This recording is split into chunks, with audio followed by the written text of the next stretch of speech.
How's it going? Welcome to Ubiquity.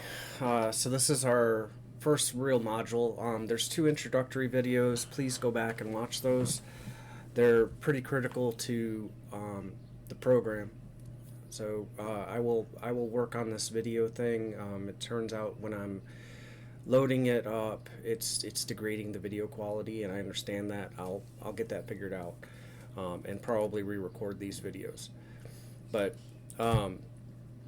so the thing I want to talk about today is your intro to project management. This is going to be a crash course. This is not the certification program. I want to get people a quick win and give an overview of the whole process, so that we understand what it involves. Okay, so that's the goal of what we're doing today. Yesterday we went over. I have some dogs, 3 rescues, so it's a dog farm here. You're gonna hear dogs. I'm not gonna keep re-recording because of dogs. Maybe for the higher quality content. All right. So why study project management? And I might even get a dress shirt on. All right. It's free for the month of June. This is the intros. I understand that we still need to work on our quality, and I'll do that later. All right, so yesterday we covered why study project management. I understand this is an eye chart for you. So basically, I want to get you into a better position financially. So if you follow along with my course and you learn project management, if you have an interest in it, this crash course will be really good to get a feel. Is this something you're even interested in? You're basically a professional problem solver. So you can make, starting out after you finish my course here, $25 an hour. That's about $52,000 a year, and that will progressively increase. There's no reason why you shouldn't be able to make $58 an hour, which is $120,000, which is $10,000 a month. There's a reason why I'm using that number. You can make more than that. We saw yesterday, and on this sheet here, the job openings were up to 200,000 plus. So if you get some experience, and I'll walk you through that too, it well meets that criteria. Okay, so we're going to start this crash course on project management. This is you can take some notes, not required. I will make all this stuff available to you. I just want to give you the overview of project management. All right, so this is the project management standard work. I'll make this available somehow. I'll figure it out through Google Sheets or something. So projects drive change. So the purpose of project management is to transform something. What I have written down here is projects drive change in organizations. From a business perspective, a project is aimed at moving an organization from one state to another. So we are here and we want to get here. Whatever that gap is, that's what the project's for. Okay? And I'll give you some more insights on that and how to do operations management leveraging these tools. If you go into operations management after this course, you'll crush it. All right, project initiation factors. This is from PMBOK 6th edition. So if you do know something about project management and you're like, that doesn't jive with the 7th edition or what I'm learning, the certification will be based on the 7th edition. For the crash course, we're just doing 6th edition stuff. It's much simpler. They made it way harder. It's more unnecessarily complex. It's not harder. It's the same job. All right. I think PMI Institute just wants to make money getting your certification, which I don't carry, by the way. So I went to the PMI Institute courses, but I don't carry the PMP, which you can get some initials at the back end of your name if you pay them several $100s a year and take a test and maintain coursework. And I do all the requirements of that, but I'm not going to pay them just to have PMP at the back of my name. And I'm actually looking at the legality of creating our own. I think we can do that. So I'll let you know. All right, project initiation factors. Meet regulatory, legal, or social requirements. All right, so these are reasons why projects get kicked off. Um, New regulations, some kind of legal requirement, a social requirement. Why do you change, right? So why do you go from here to here? What causes a business to do that? Satisfy stakeholder requests or needs. Now remember, stakeholders, if you don't know, stakeholders are anybody at all who gets touched by your company. So the employees are stakeholders. The owners of the company are stakeholders. Obviously, I think everyone understands that part. All the employees, all the suppliers, that they're stakeholders, because if your demand goes down, it impacts their lives. Your customers are stakeholders. Um, you should be trying to add value for them. So stakeholders is way bigger, and we'll get into some of that later on. Not during this so much, I don't think. But we can. There's a thing called a stakeholder map, and there's also context. excuse me, and context maps. So we'll get into more of that later. But so satisfy stakeholder requests or needs. You're here, I need you here. Whatever. This is more where we're going to be focusing on, I believe, is create. This is or category 3. Create, improve, or fix products, processes, or services. That's probably where we're going to end up working most of our time on. All right, we'll see how this goes. We're going to build this out together. Implement or change business or technological strategies.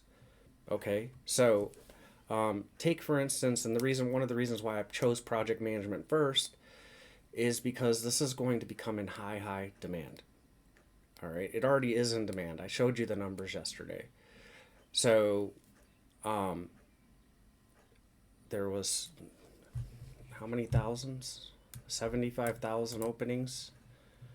75,000 openings in project and program management yesterday. And it's going to increase. Why? In my opinion, implement or change business or technological strategies. Can you think of anything going on in the world right now that would cause businesses to have to change because of what's going on with technology? Yes, we all know it's AI. So all these companies that need to implement AI into their processes, and there's a ton of companies that don't even have the process yet. So now you have to build the process and you have to create the change. It's just going to increase in demand. So just a quick side thing on AI. Everyone, so a lot of people are worried about AI taking their jobs, blah, blah. Okay, I think AI is going to, personally, this is just my take, I think it's going to replace tasks. All right? So it will take this portion of your job away. If they save enough of those portions, yes, there will be job cuts. Okay, so say AI replaces 50% of something that you're doing at your current job. Okay. And 50% of the guy next to you. Well, one of you has to go now. All right, so it will take jobs, but my take is that it's going to take tasks away periodically, and that's going to develop over time. It's also going to create new tasks. So I'm going to give you all the framework to be prepared for that. All right, stick with us, stick with Ubiquity. So I still can't say it. I've said that word more than in the past 3 days than I've said in my life. I should have picked an easier name. I'll get used to it.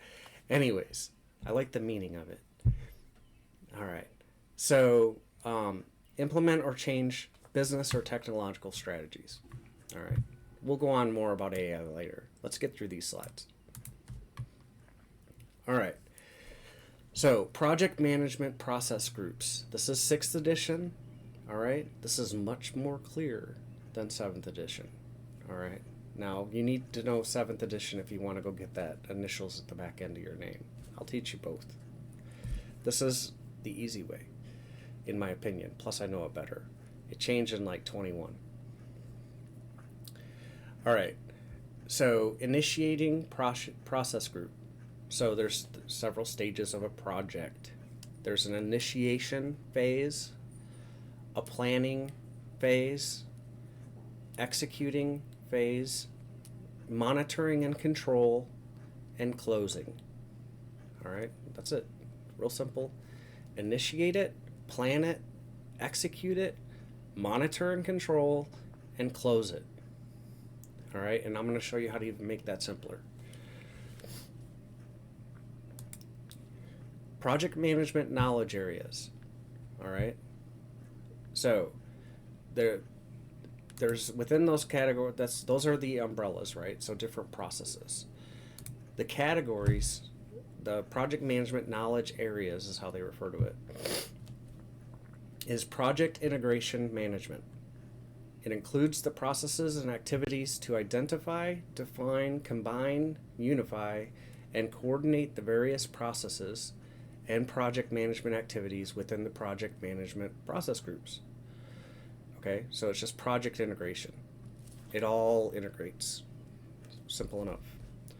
Project scope management includes the processes required to ensure the project includes all of the work required and only the work required. That's probably the more critical point to complete the project successfully.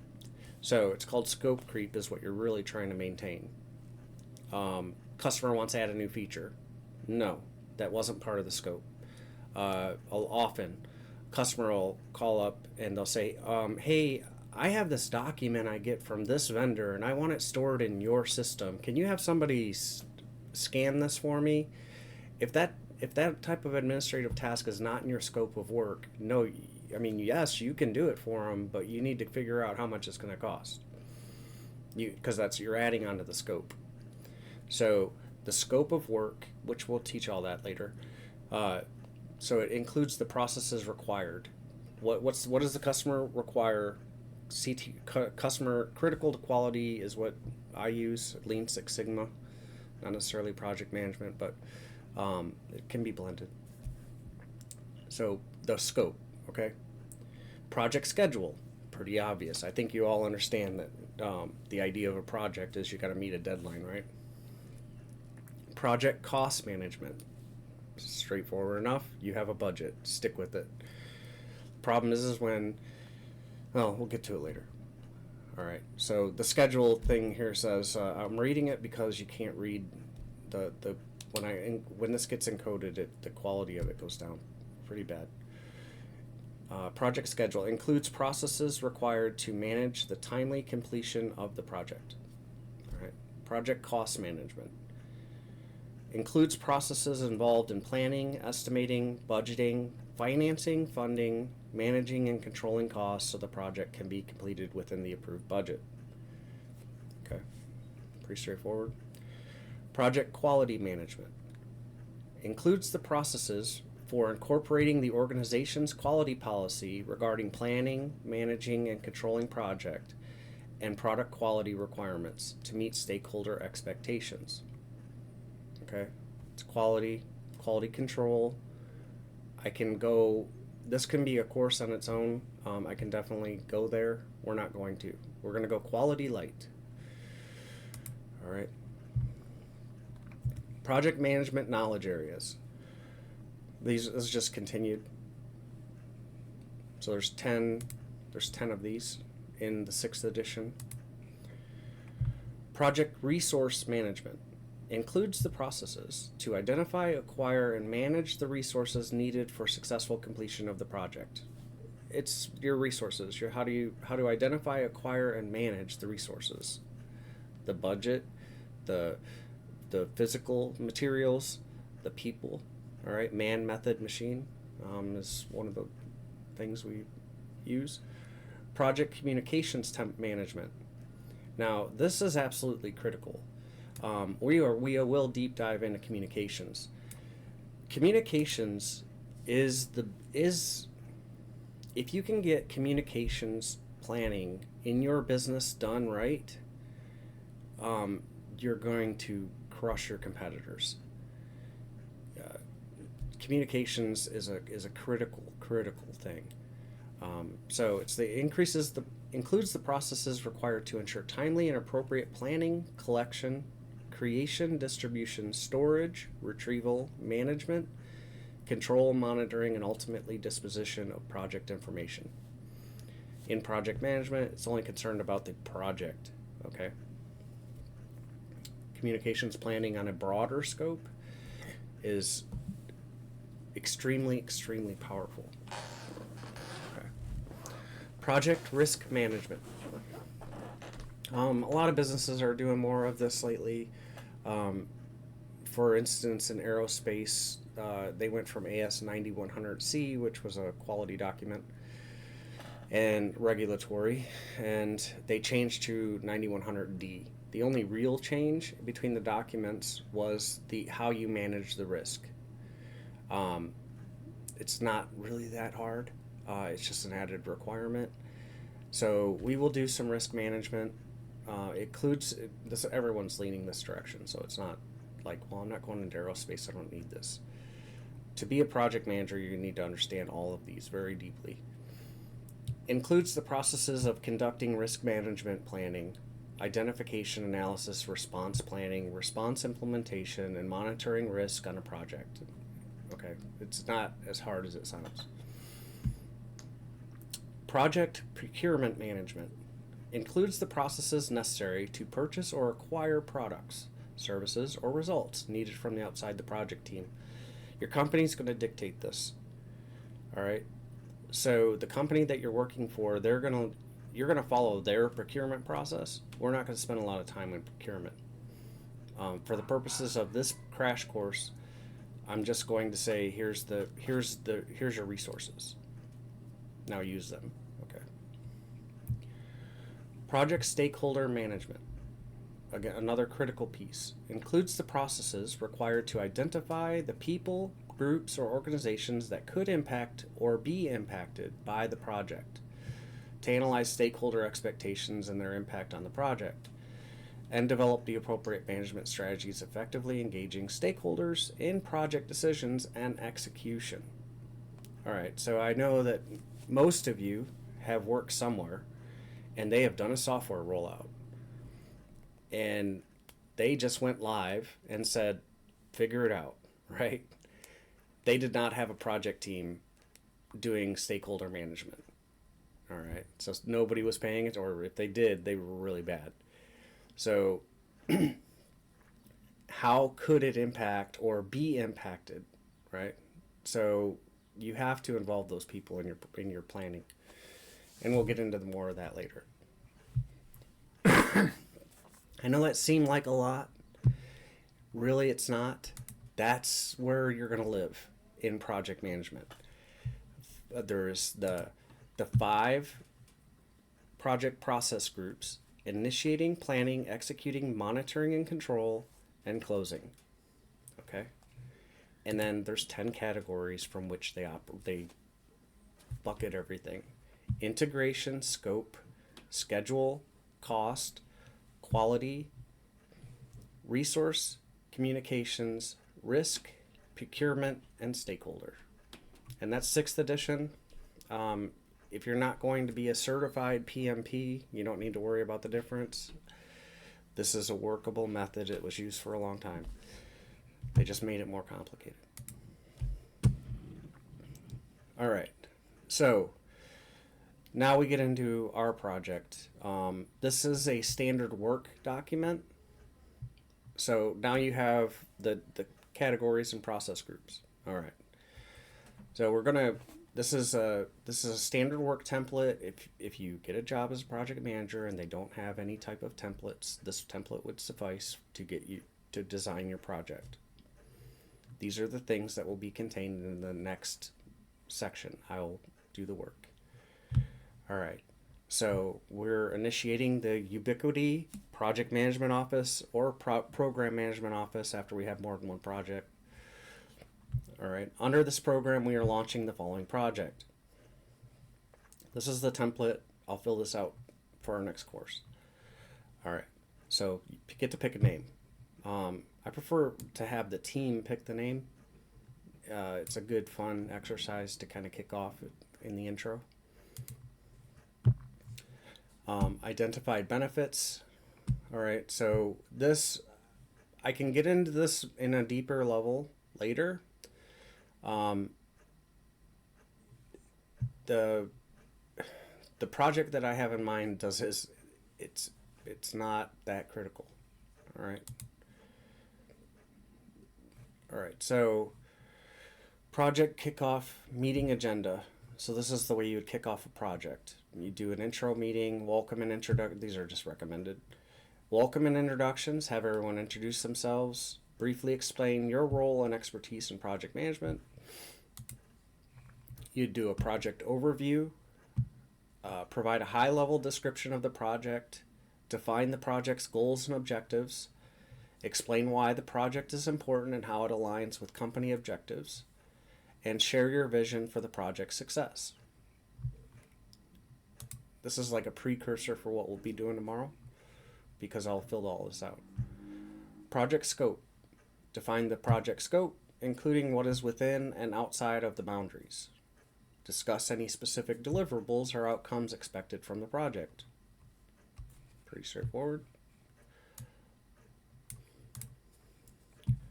Roles and responsibilities.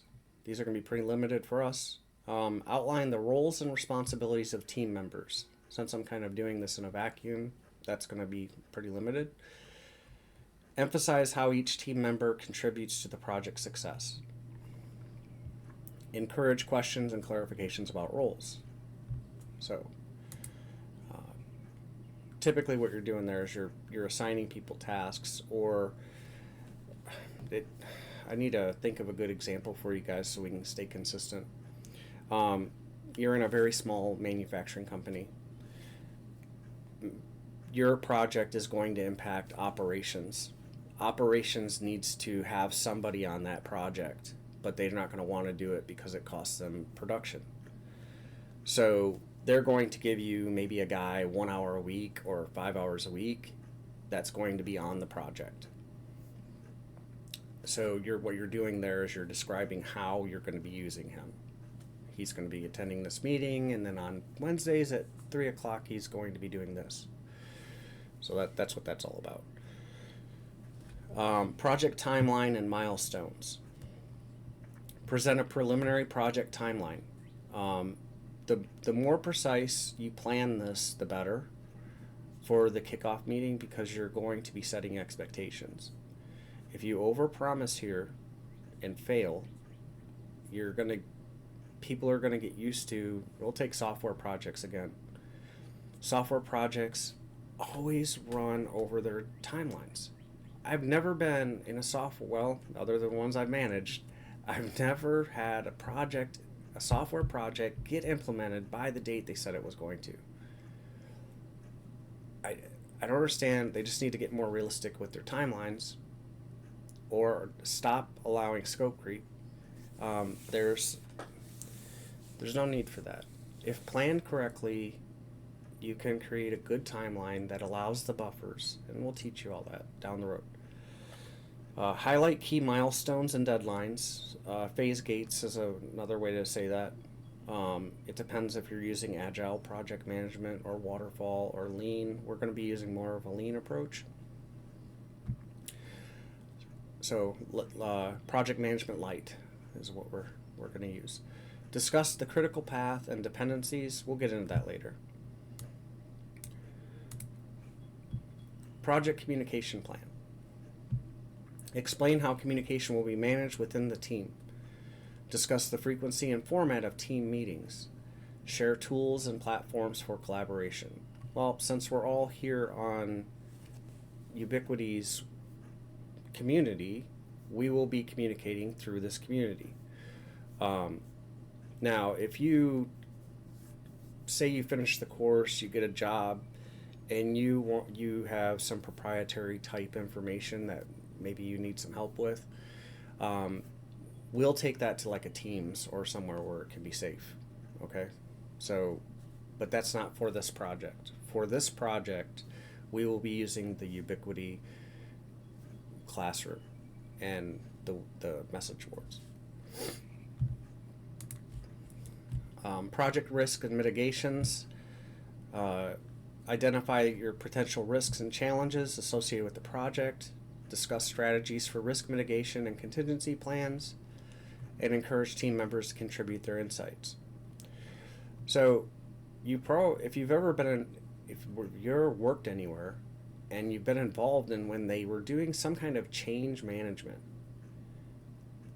if you didn't hear about any of this, they didn't have a legit project manager or change manager running the project. This is where your value all comes from. So you're identifying potential risks and challenges associated with the project, which will impact your timeline. All right, and there's tools for all of this stuff. You don't have to come up with any of this, but there's tools for everything. All right, and then maybe give them a little Q&A session if you have time. This is the standard way you roll out a project.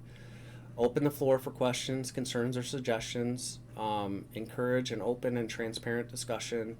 If you have any questions while going through this course, you can use the General tab for right now. So just general chat. Hey, I'm taking this course. Maybe at whatever time frame it is, I have this question or whatever. It's okay. This is what I teach my supervisors in corporate.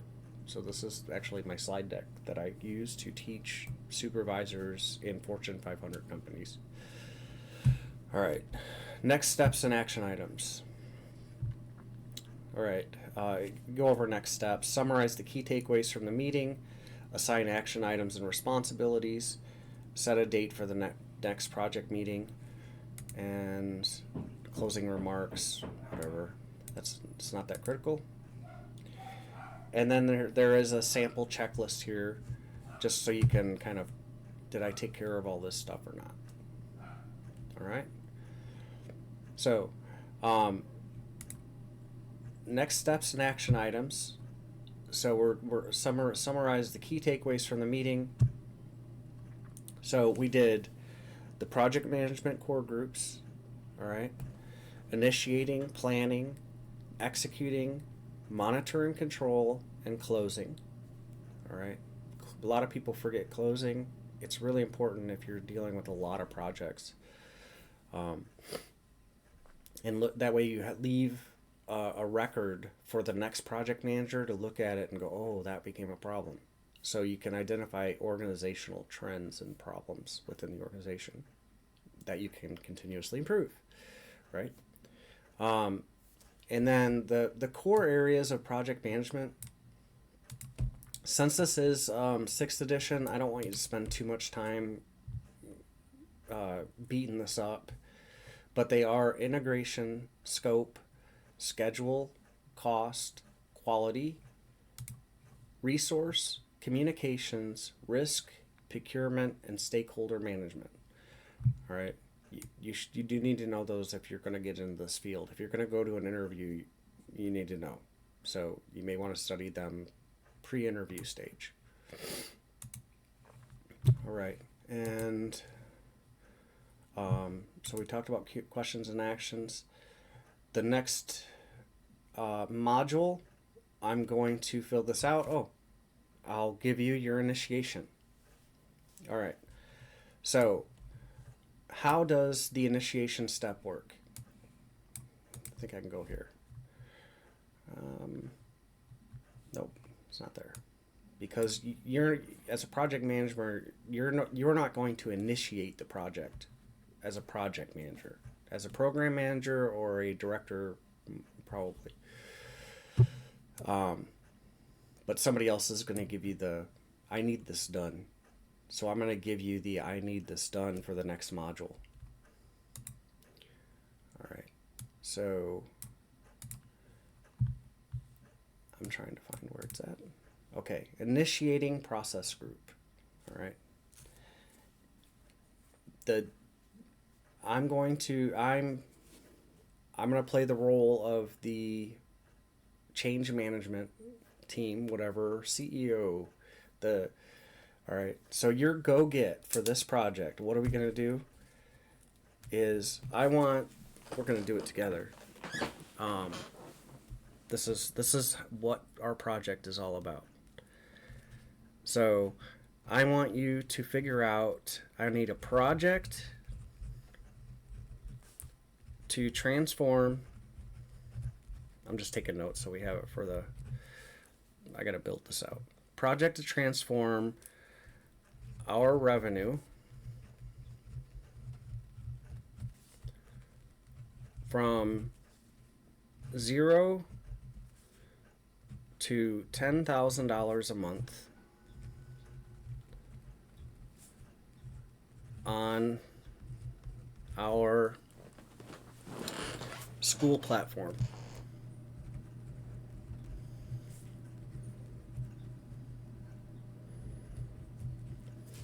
All right. Sounds pretty fun. So we're going to use project management and learn project management while we're trying to solve the school games challenge of make $10,000 a month. All right. So I thought that would be fun. That's why we're doing it in a crash course. So we're gonna use this. We're gonna blast through it, and if you want to be building your community on the side and using what we're doing in our project management course and practicing and getting better, that would be awesome. Definitely post your wins and how that's working for you. And when we hit roadblocks, we're going to figure them out together. I'll teach the tools. We'll collaborate and figure out, okay, how can we solve this problem? Or I'll go learn it and come back and we'll get through it together as a group, right? So our project is going to be to transform our revenue from $0, current state, day 5. This Ubiquity has been around for day 5, to $10,000 a month on our school platform. That's our project, so you can go take away from that or jump to the next video if it's available, if you're coming in later. But that's going to be our project for the crash course. All right. So I hope you dig that. I think it'll be fun, and that's our context. We do get $1,000 to start, so I am donating $1,000 to the cause. So that's our resources, and that's all I have for today. Hope you had a good time. Try and keep these around a half hour. We'll see how it works. All right. Take care.